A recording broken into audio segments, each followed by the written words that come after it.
Jesus was in front of me, and he was handing me this blue crystal stone, and I would take it and place it in their heart center. Years later, I recognized that those people were clients that I was about to have. Then I had a bunch of people that came to me specifically for galactic regressions. They were this very tall alien being, and they were deciding to have a life on Earth.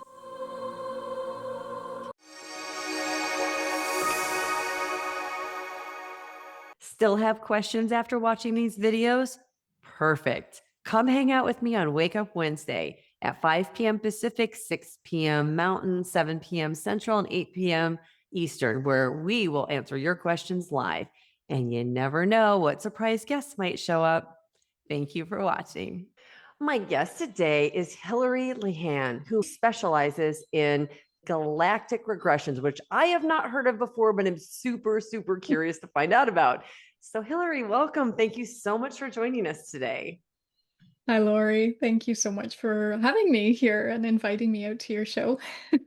Well, we're definitely going to be getting into that, but I think where I'd really love to start with you is you had not one, but a couple of really incredible spiritually transformative experiences, very much like near-death experiences. So I would like to start there, and you can share that in whatever way you'd like to share it.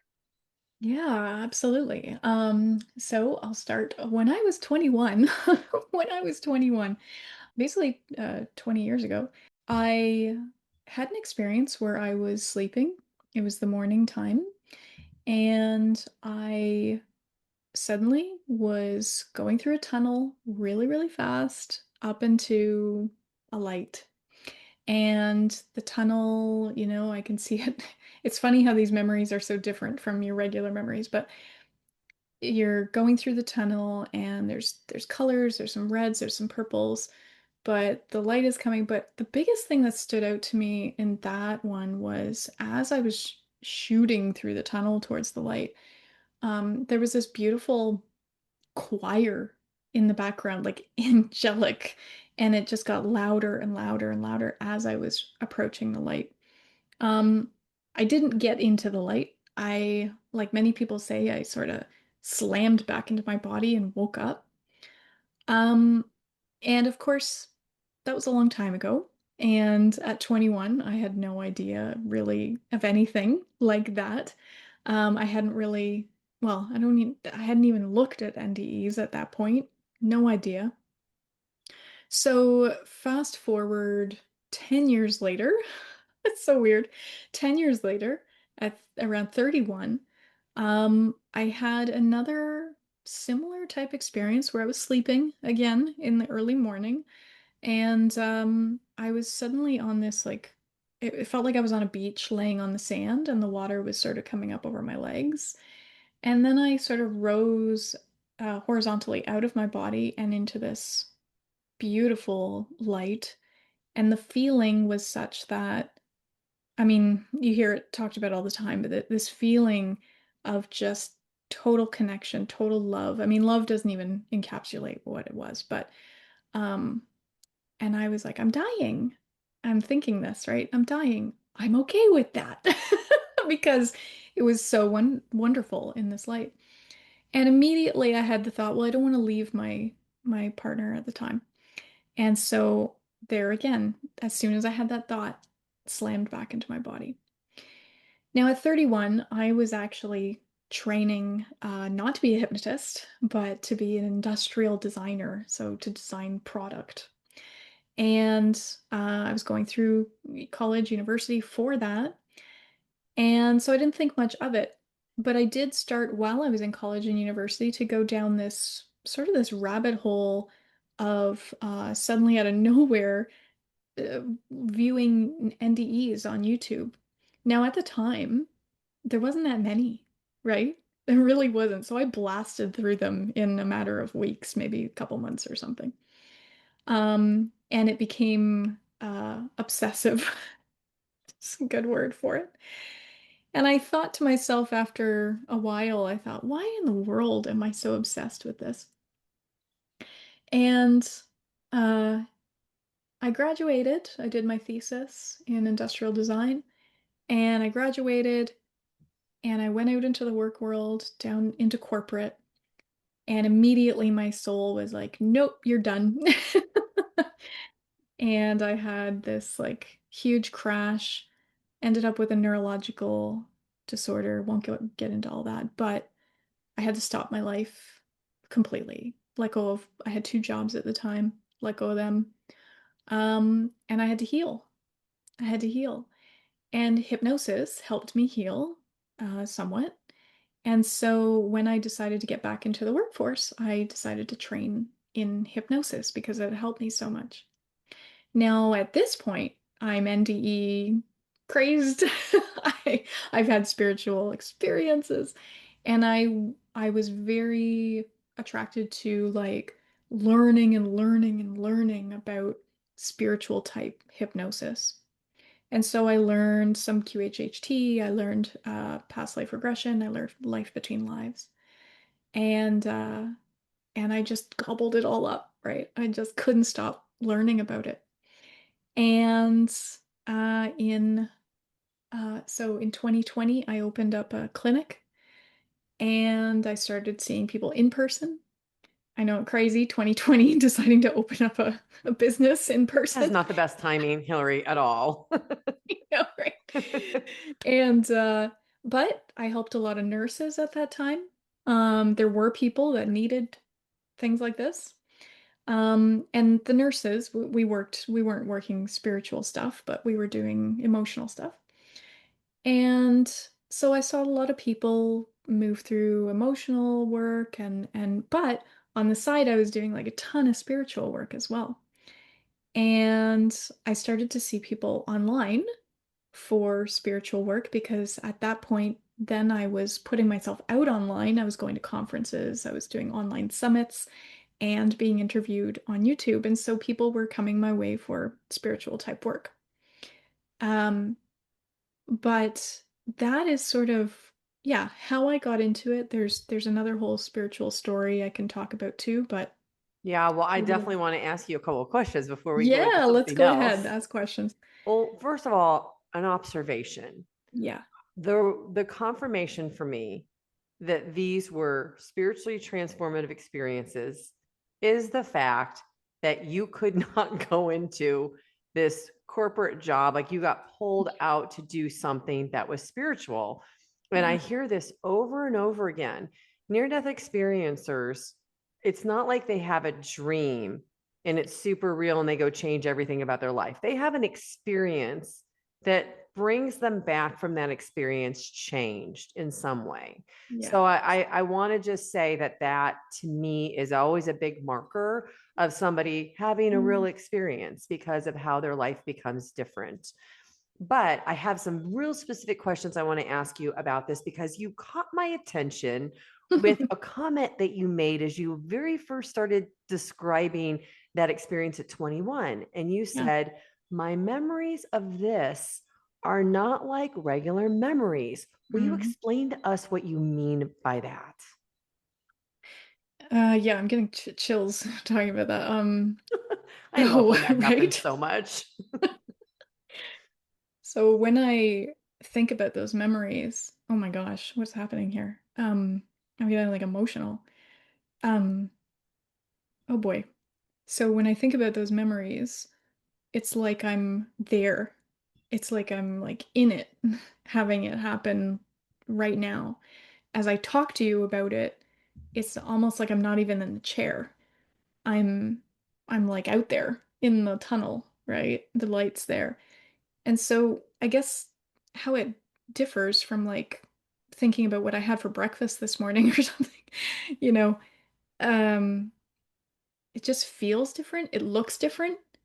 Um, there's How, a, how, how does it look different? yeah. Okay, so when I think about what I had for breakfast, oh my gosh, bran buds. Bran buds and a banana. Um, I'm thinking about it and I could sort of like imagine the bowl and the bran buds and it's there. Uh, But this is interesting. No one's ever asked me this. But when I think about the tunnel, it's like I'm in it. There's a visceral, I don't know if that's a tangible, emotional, I can hear it. It surrounds me. Does that make sense? 100%. Yeah. And that I think is always a marker with NDEs as well. And a lot Mm-hmm. of times people will use the same comment over and over again, which is this feels more real than this life that I'm in right now, kind of comparing our dream state to the reality that we're in. It's like a level up for the NDE other side versus the earth reality. Yeah. Yeah. No, that makes sense. Um, yeah, and I never thought when it happened, uh, there wasn't the thought of that felt more real, but it was definitely like imprinted on me, you know? Of And then years course. later, I heard of NDEers talking about that felt really real, or more real than this. And to try to remember back, I'm not sure if I felt like it was more real for myself at least. Maybe because it wasn't like an NDE. It was just that experience, right? But um it was definitely like immersive. You are surrounded by your thought. You are surrounded by your being. You're held. You're, you know, yeah. It's there's so many things happening at once that are just imprints, imprints, imprints to make up the experience. Yeah. I don't know You if that think that makes that's sense. by design? Hmm. Do you mean for the future or just in the moment? Like that's by I design? mean more for you personally, Hmm. because you can so authentically call it back up for the work that you're doing, like by design, not an accident, designed for you, by you. I would say now, not at 21. I had no clue what the heck happened at 21. Um, but now, looking back, yes, I could say that my soul even designed it, like you said, like designed it before even getting here, that I would have those experiences so that I guess I could help people in, yeah, like you said, like in my field.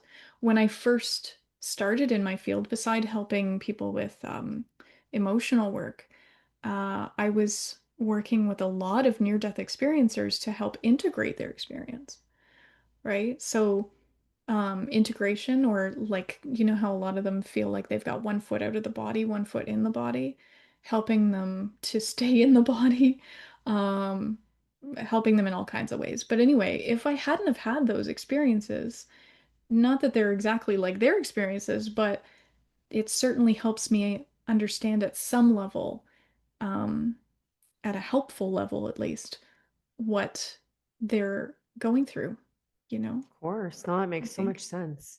Hmm. It's also fascinating to me, and I think that you will relate to this since you consume so many NDE videos in the beginning of this. I used to more frequently hear people having an NDE where they left their body, they were drawn towards a light, they went through a tunnel, saw a bright light, and came out of it. The more and more I interview people, the less I hear that experience. Yet you had exactly that experience. So let's talk a little bit about the light. What do you think the light was in that experience? Hmm. Which one, the tunnel or The tunnel, the the light? first one, the Okay. first one. Hmm. The feeling that I get was the light was sort of an I don't know what this word is, come an end point. So like a crossing, a moment of like you don't go past this A kind of thing. barrier. A barrier, yeah. Um, if I'm in it right now, like I can feel it, right? If I'm in it, feeling it right now, if I was to ask that light what it is, um, it says something along the lines, it's kind of a bunch of information, but it's along the lines of like, this is a remembering, It's almost like a gene expression being turned on. Um, and you don't have to understand what it is right now at the time, right? So, yeah.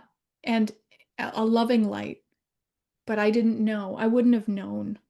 At the time, if that light was all loving and caring and I was feeling the love from it, I would have nothing to link it to. Do you know what I mean? Like a reference point Like a because you just reference hadn't point. experienced enough? Yeah. Yep. And I didn't Interesting. know, I hadn't read anything about near-death experiences or even spiritually transformative experiences.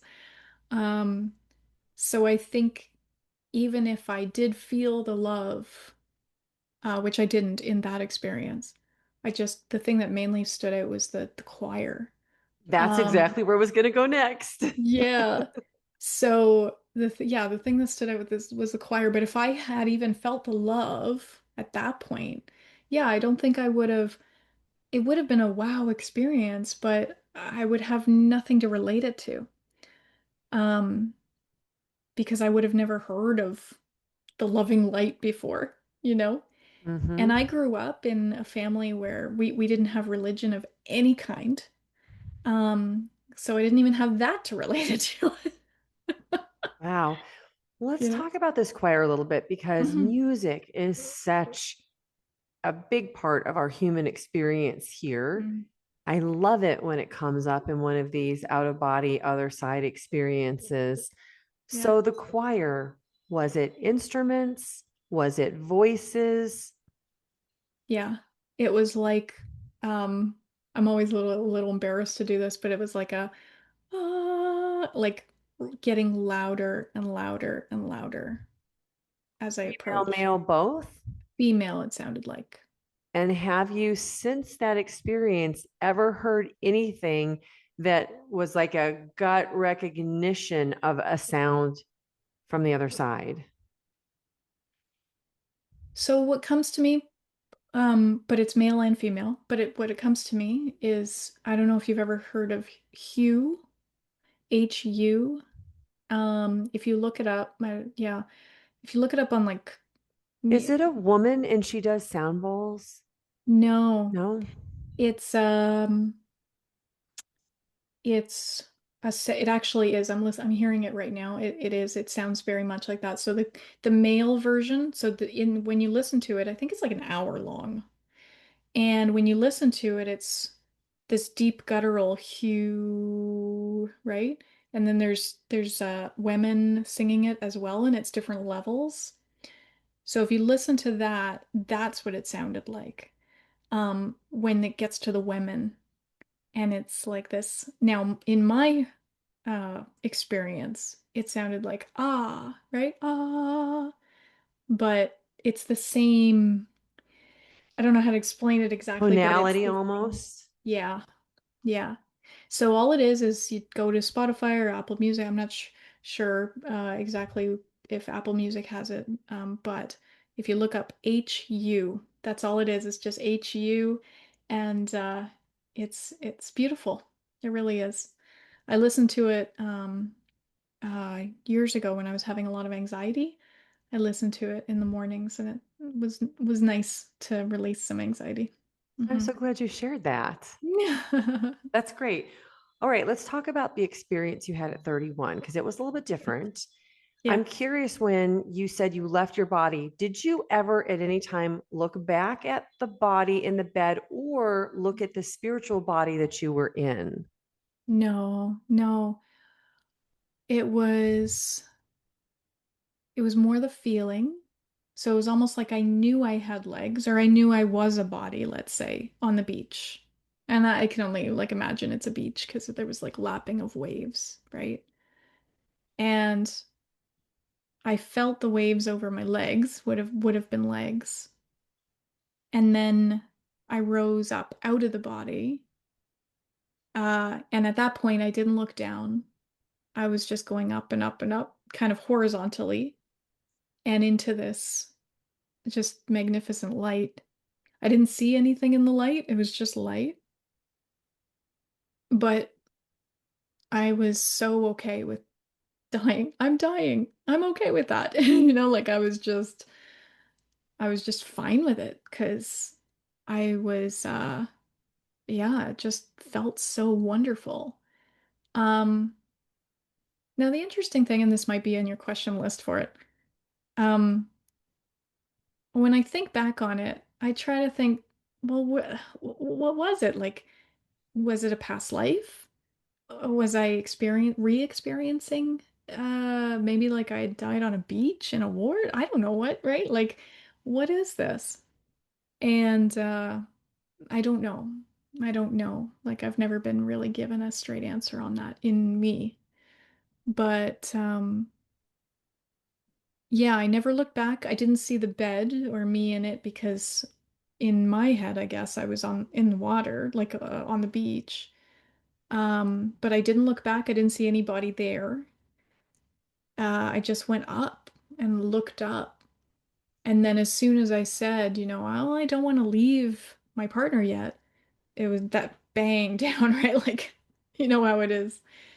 And I woke up with a start, and that was that was it. But I did for the first few minutes, I could still feel that feeling of love, that amazing feeling. I was going to bring that up because you said it in such a beautiful way. You said, a love that encapsulates all that is. Did I say that? You did. Okay. Yeah, yeah, it is really, yeah. It's just this connection. It feels like you're just connected to every single thing in the universe, um, all at once, you know? Amazing. So glad you shared that. Okay, you said you also had another experience. Do you want to share that one too? Yeah, I could share that one. So when I was uh, training to be a hypnotist in January 2020, um, the part of my training was self-hypnosis. And so we'd all have to sit in a room and do self-hypnosis to learn how to do self-hypnosis, basically, right? And so the trainer was at the front of the room and we were going through like say in self-hypnosis you have a set of words or a phrase that you just lock onto and you just sort of say to yourself gently over and over. And so at first, sorry, I've got hair on my face. Um, the first thing I noticed was two giant like angels on either side of me. And here I am doing self-hypnosis and I'm thinking, okay, what's going on here? Like, what do I come out of this? Like, what? And so they're there behind me, and they're sort of I read into them. I read into them, and it sort of felt like strength, like we've got you. And then immediately after that, I was in a meadow, and there was mountains in the background, and um, in that meadow. And keep in mind, I didn't I didn't grow up with religion or anything like that. And I don't have, affinities to any religion or religious person or anything. But for some reason, in that meadow, there was the energetic signature of Yeshua, of Jesus. And next to me on my left-hand side, there was just a sea of people, like random people. I had no idea who they were. And suddenly they and I were playing out karma from all these past lives, like all at once, which was quite jarring, of course. And I popped out of it. Like I went back into the room where we were doing self-hypnosis. And it felt so real. Not, okay, I will distinct, not as real as those spiritually transformative experience I talked about earlier, but almost like it was just this really deep, I don't know, experience. I'm not sure, but it was very real. But it was emotionally charged in that moment, and I popped out. And not to take too much time here, but I was like, I want to go back. Like I want to figure out what all that was. So I don't know how I did it, but I went back into hypnosis, self-hypnosis, and I went back. And now everyone that I was playing out lifetimes with, they were all sort of in this long, like infinite line, shoulder to shoulder. And Jesus was in front of me, and he was handing me this like blue crystal stone thing, and he'd hand it to me. So I'd be like front on with him, and he'd hand it to me, put it in my hands. And then I would turn to the person and I would take it and place it in their heart center. And it was like, and then I'd turn back and get another one and go to the next person and heart center. And so this was pretty amazing to me. And I came out of self-hypnosis. Now, again, not to take up too much time, but like that wasn't the amazing part. What was the amazing part was it was a snowstorm and I had to drive an hour home. And on the drive home, I started having this conversation with God or something, the universe, I don't know. And it was telling me to clean up my life, right? Eat healthy, get yourself together, work out, don't do this, don't do that. And I fought it a little bit. I was like, oh, well, what about on the weekend? You know? And they're like, well, when you treat yourself like that, when you eat like that or drink like that, it just sort of cuts off the deep connection, right? There's a bit of uh, friction there. And so I cleaned up my life and got healthier. And you know what happened a few months later, right? In 2020. So maybe that was just getting me ready for that. I don't know. But the feeling that I had when I got home was such a deep, deep connection that I couldn't, it was just beyond anything. And that deep, deep feeling, that amazing feeling lasted for a few weeks. And then it waned and sort of balanced off and went away. Um, I don't know if it's completely gone, but my body certainly caught up to the feeling, right? So it balanced out. But anyway, that's my story. And uh, yeah. What a great experience. And I'm so curious because you said that you didn't grow up with any kind of religion. And so you have this experience where you understand it to be Jesus. Are you physically seeing a body, a face that looks like Jesus, or is it just the energy signature that you're recognizing? That's a good question. So it was um it was like I want to say like a cloak bluey brown cloak, but the face um it wasn't there all the time. So it was the energy signature that I felt that I was like, "Oh, somehow I know this signature." But also the face. I don't know if you've ever seen that painting that there's a girl that did a painting. That painting is the closest thing that comes in my mind Everybody to that. says that. Yeah, yeah. So that's what I saw, but it was so like in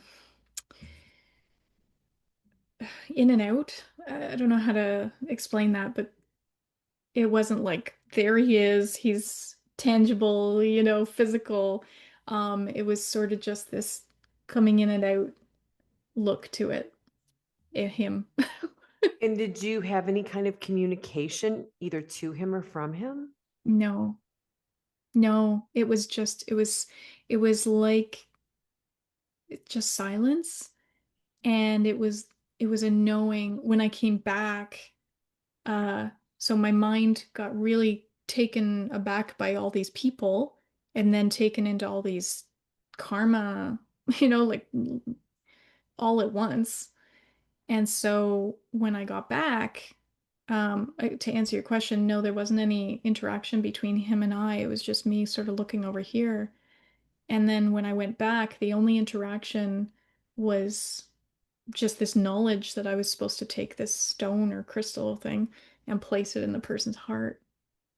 Years later, I think it was about 2 years ago, when I think I realized or I recognized that that stone, those people were clients that I was about to have along the years, right? Wow, amazing. I Well, think. you also said playing out karma.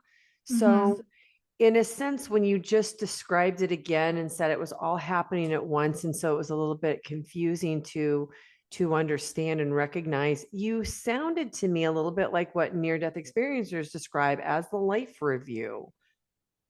Yeah. It wasn't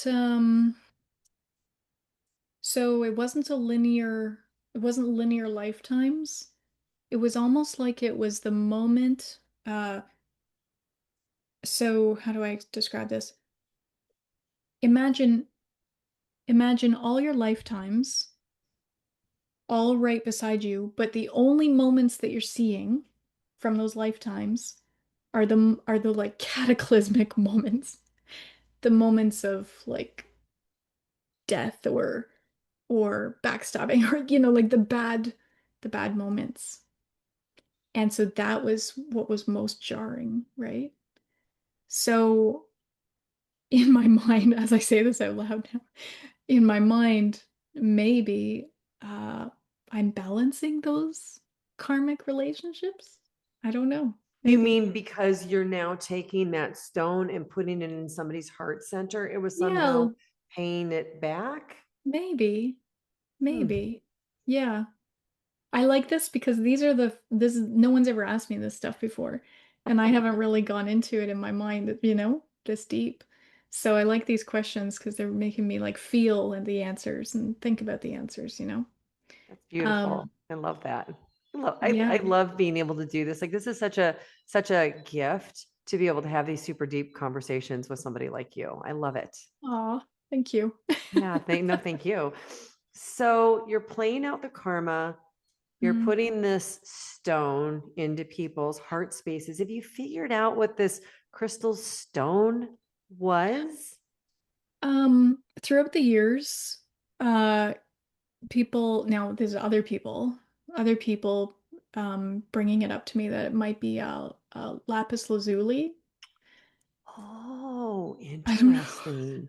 I love lapis. So lapis lazuli, though, I looked up the meaning for it, and I'm sure it has lots of meaning. The meaning that I saw was like writing or something, but uh, like creative. Well, I guess this is creative work, but um, I When don't you know. said writing, the vision I got immediately wasn't writing with a pen. It was like writing, correcting something, Oh, interesting. Yeah, like the balance. like balance, Yeah. like Yeah, playing out the karma. yeah, exactly. How interesting. Yeah.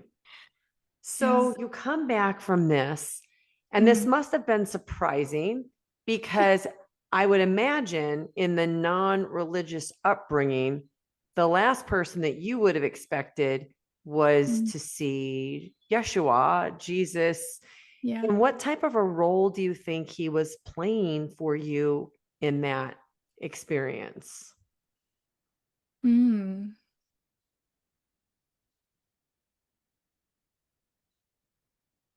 I don't know why the word like overseer comes to mind. Like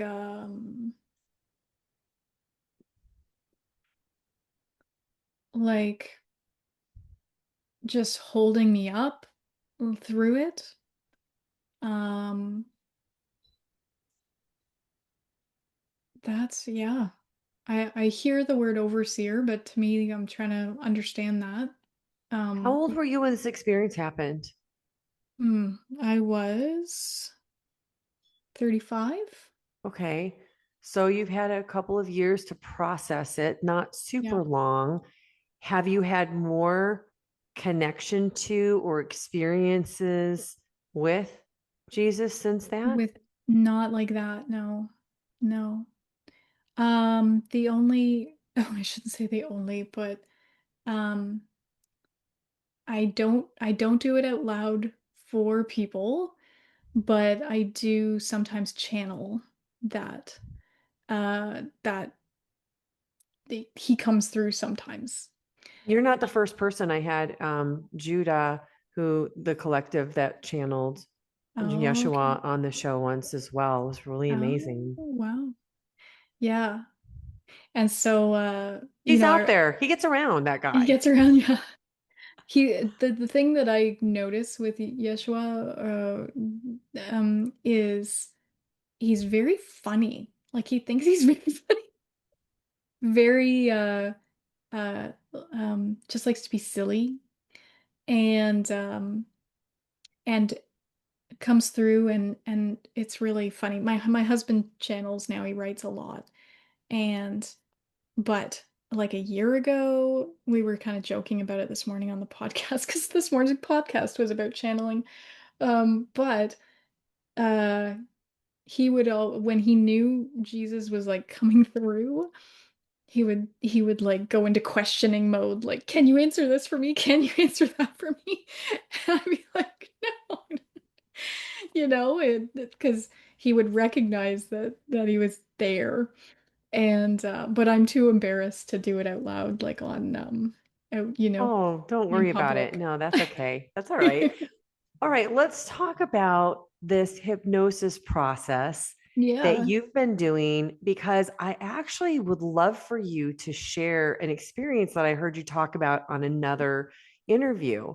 Mm. And I noticed that this was the most replayed moment on the Oh. interview that you did. You were describing a Hmm. very, very tall, thin, blue, non human being Hmm. who stepped his consciousness out of that body to go have a human experience. Okay.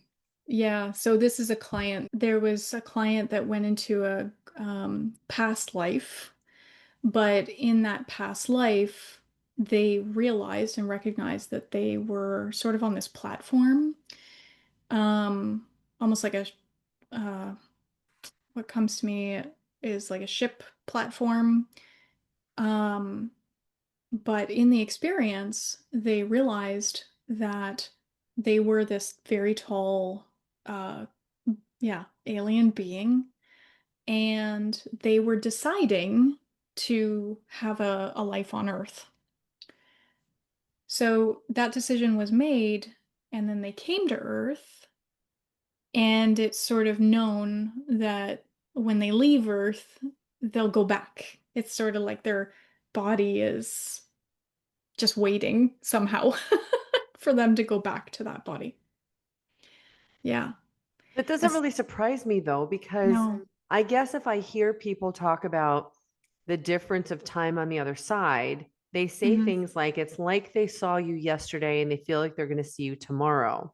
So Yeah. time isn't the same in this linear fashion where it's 80 years. And I had Gareth Dignam on the show who has had lots of out of body experiences. And Hmm. he described being almost pushed through these projection glasses. And they're like, look in here, go have an earth life. It's like a 10-minute experience.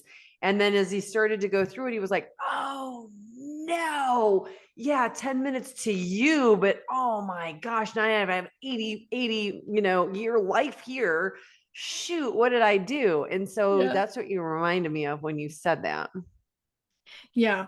And I think it's so true. And I have so many clients that find out that they go on journeys all over the place, but as they're coming into Earth, it's like this, oh crap. I signed up for too much. I was so excited. I was so excited to go through that, this, the other thing, and pile my plate high with challenges. And now they're, almost ensouling, or they have just ensouled and they're going, oh my God, what did I do? Kind of thing. I always picture like we're on the other side with our spirit guides. We're walking through like a supermarket with a cart. And I'm like, okay, I'll take an amputation And then I think I want to have depression and give me some migraine headaches. And then when I get to this age, I'm going to lose my spouse. And then I'm going to do all this stuff. And Seriously. the spirit guide is walking with you going, whoa, whoa, whoa, way too many things in the cart. Yeah. Can you take a couple things? You're like, no, I got this. I'm Yeah. going to do all these things. And then we get here, we went, oh my God, what did I do?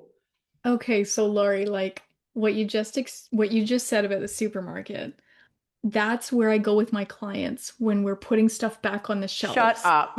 No. And then so that was I was doing that with my clients. And then I don't know if you know Betty. Um yes. Yes. Gagdagno. What is it? How do you say your last name? I Yes, I know. know I Betty. I've know. actually met her in person and I interviewed her as Oh, well. oh, beautiful. Yeah, Yeah. she interviewed me for IANS a couple years Yes. ago. Yeah, she's just the loveliest of souls. And then she shared her experience recently, well, recently, maybe like half a year ago. And she said she went to like a grocery store type thing and she was taking things off shelves, challenges and stuff. And I was just beside myself because I think, okay, so if you're thinking it, you, and I was thinking about it, and she actually like lived it, maybe there is something like that. My Like that. sister and I have talked about this for a really long time. We usually talk about her because she has a lot of medical conditions that she's gone through. Yeah. Like she had juvenile diabetes when she was Oh my young. gosh. She wound up having a kidney and a pancreas transplant. So she went through a lot and depression and empath and all this stuff. And we've always joked around about like, hey, take some stuff out of that cart. And that was long before I ever heard Betty's explanation. So there must be like something in the air that we're all picking this up and pulling this Yeah. in, and it feels like that's probably what it's like from the higher self perspective, because you're thinking to yourself, well, it's not going to be that long. And is it a little bit like childbirth? Like you had one and you're like, okay, I'm going to have another one. And you get to the delivery room and you were like, son of a gun, I forgot what this was going to be like. Oh man, what did I get myself into? And I feel like it's like that about these earth Yeah. lives, probably. Yeah. I think so too. I think we get really excited about piling our plates high or taking all like filling our cart, going to the checkout. Oh yeah. It's incredible. Well, It's let's talk incredible. about the life between, and I'm going to guess. So, the one that you shared with us a minute ago about Yeah. that galactic, is that what you're referring to when you have a galactic Yeah. Yeah, experience? so Yep. yeah, to speak to that, the Galactic Lifetimes, that was an accident, not that one specifically, but when I first started hypnosis, I had a client that went back in time to a past life. They came to me specifically for past life regression. So here we are thinking that they're going to go to Earth, and then suddenly they're talking about things um they were, what were they saying? Killing trash. And they're on a mission, killing trash. And I'm thinking, what the heck? Where are we? Like, what is going on here? And this is new to me, right? And so I'm questioning. I'm going, well, what's the trash? Well, there's these big bugs that we're on a mission to like go out. We have to go outside the city walls and kill these things. And I'm thinking, what in the world? And so I I said to the client, I want you to come back as yourself for a second, right? And I said, do you, who you are now, do you call bugs trash? And they were like, no, what are you talking about? Okay, let's go back. And so we go back, and it was basically what had happened was that person, wherever they are in the universe, they there was like a language barrier. So the only word that they could use through my client was the word trash. That was the closest word that made sense for them. And in past life regressions, we go to like important days, right? We hop around to important days to that person. And I'll never forget the first time we're hopping around to an important day, they started to get really irate with me because they're like, there's no important days here. What are you talking about? Like, what, you know? every day is a day, it's a mission, it's this and that. And this being uh was coming through as being really just curt with me. And so it was a real lesson in, right away, my first first regression off world. It was a real lesson. So, being mindful of language barriers that could come through, all kinds of things. But yeah, You're like, galactic. Hillary, you're like the Brian Weiss of Galactic Regressions. Do you get that? I'm like the Brian. You're the Brian Weiss of Galactic Regression. So Dr. Brian Weiss was trying to Oh, help heal Catherine, a patient of his, her childhood experiences, and he couldn't connect to them. And she would come in and he would do these sessions. And pretty soon she's uncovering these past lives. And he's like, what in the world is this? Like, this is a technique that wasn't used very much. And he decided to use it. And he wound up regressing her like hundreds of times. And some of these lifetimes, he actually was able to get enough data to go mhm. back and find the actual person who had Oh my God. lived, Yeah. because it was in enough of a modern time and enough detail to go and research and find it. Like, I mean, computers weren't probably really big. It was probably microfiche and he's in the Yeah. library doing something. But I think that for you, you kind of uncovered the same thing in a different way. You were stepping on the shoulders of Dr. Brian Weiss's research, where he's looking for past lives and discovering them. And now you've Mm. discovered these galactic regressions, which I really haven't heard a bunch of people talking about before. Yeah, I mean, besides Dolores Cannon, she has some books that go into galactic type regressions where she speaks to entities and aliens and such. Um, but yeah, it did open up a world for me, Bet. absolutely, for really um, putting that out there that this is a thing. And Yeah, so I had a bunch of people that came to me specifically for galactic regressions, which was fun. I always love that when they come to me specifically for it. Um, but lots of people just hopping back sometimes into a lifetime by accident. I never believe that it's on by accident, of course right? not. Because your higher self is in charge in the background going, "Oh, just you wait. You're gonna see." We're on a journey Exactly. today. Yeah, I've had people go to gray lives. Um, uh, what we would name Pleiadians, Arcturians. These are very human names for these beings, um, because we like to name things. But yeah, just species, all kinds of species, light, just pure light, just wanting to experience being light on a light-filled planet, crystal planets, crystal cities, being part of that. Um, Ocean worlds where you're just living in the ocean and you are somewhat of a mermaid manatee type being. Um, I mean, the list goes on, but the beautiful part about it is that you don't get there and start freaking out because you've got three fingers, right? You feel very normal in that environment. And I think it lends itself, I mean, as we know, disclosure and understanding that maybe we're not alone. Um, I think it lends itself well to people understanding that there's really nothing to fear. Um, and every society has bad eggs, right? And I think it can be helpful in that way. Well, I'm so curious, since you've done over 500 of these past life regressions, life between lives, and also the galactic regressions. What Hmm. are some of the common themes, learnings, things that you've understood and kind of woven together as things that we are needing to understand and know about these experiences? Yeah, that's a good question. Where do I start? Um, I would say that let's say we go to past lives or any life, really, galactic or I'm still past or current. We just never know, right? Um, but I think there's a waking up for people. I had someone recently, this is why I think why it stands out.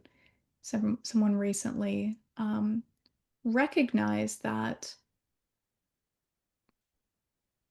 they were living life really small, and this happens a lot when I work with people, right? They want to be out there, they want to be doing what they love. They don't want to be living small. And what they recognize by going into past lives, whether it's on Earth or galactic, wherever, is that they are past lives.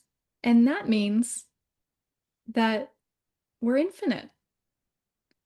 And that means that why not do what you want to do, right? If it's for your highest good, for others' highest good, if it's in love, if it's in peace, why not be your big self, right? Your infinite self. And I think that's a big wake up call for people because they're like, "Oh, wait a minute. This isn't my only life." You would think if we thought this was our only life that we would try to live big, but we're scared, right? And fear runs our life. And so, going through past lives and galactic lives and such, and even life between, it helps people release fears in all kinds of ways. Whether it's fear of living this life to the big degree, right? Or uh, fear of being yourself, fear of being a light worker, right?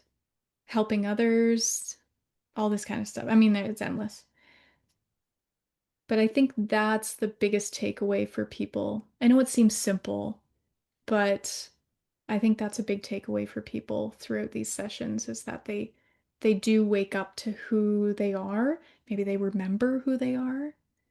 And when you notice a life of galacticness, you're like, wow, I am big. I am universal. I am infinite. I am this being that can have such a wonderful effect in this life. And then remembering what they came here to do on top of that, that's that's really that can be helpful, for people moving forward in their life with things that they want to do.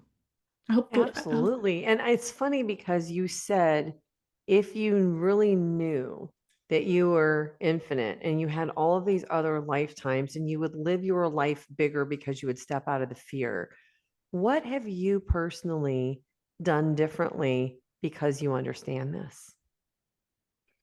mm, I think, yeah, for me, I um I do this. I do this kind of thing, right? Where I try to say yes to things. Um When I first became a hypnotist, I didn't know what the heck I was doing, but I went on p panels on conferences because I knew a little bit. I knew a little bit and I could speak to that. I wasn't going to make up stuff, but I knew that. And so I could talk about that.